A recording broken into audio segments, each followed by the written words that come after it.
A reading from 1 Samuel. Today is August 28th. Our reading from 1 Samuel is chapter 8.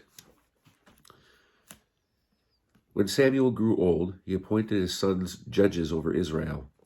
The name of his firstborn son was Joel. His second son's name was Abijah. They sat as judges in Beersheba. But his sons did not follow in his ways. They were bent on gain, they accepted bribes, and they subverted justice. All the elders of Israel assembled and came to Samuel at Ramah, and they said to him, "You have grown old, and your sons have not followed your ways. Therefore appoint a king for us to govern us like all other nations."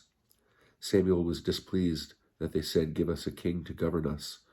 Samuel prayed to the Lord, and the Lord replied to Samuel, "Heed the demand of the people in everything they say to you, for it is not you that they have rejected, it is me they have rejected as their king. Like everything else they have done ever since I brought them out of Egypt to this day, forsaking me and worshiping other gods, so they are doing to you. Heed their demand, but warn them solemnly and tell them about their practices of any king who will rule over them."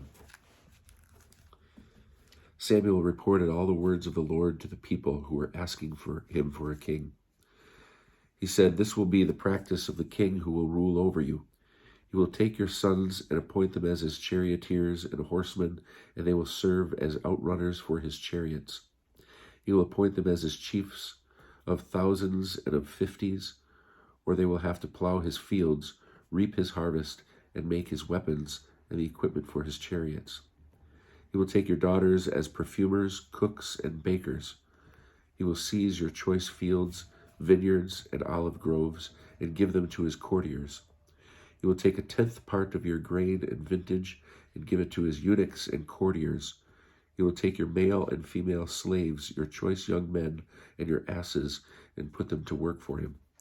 He will take 1/10 part of your flock, and you shall become his slaves.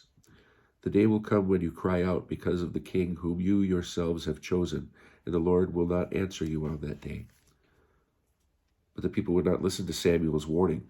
"No," they said, "we must have a king over us, that we may be like all other nations. Let our king rule over us and go out at our head and fight our battles." When Samuel heard all that the people said, he reported it to the Lord. And the Lord said to Samuel, "Heed their demands and appoint a king for them." Samuel then said to the men of Israel, "All of you go home."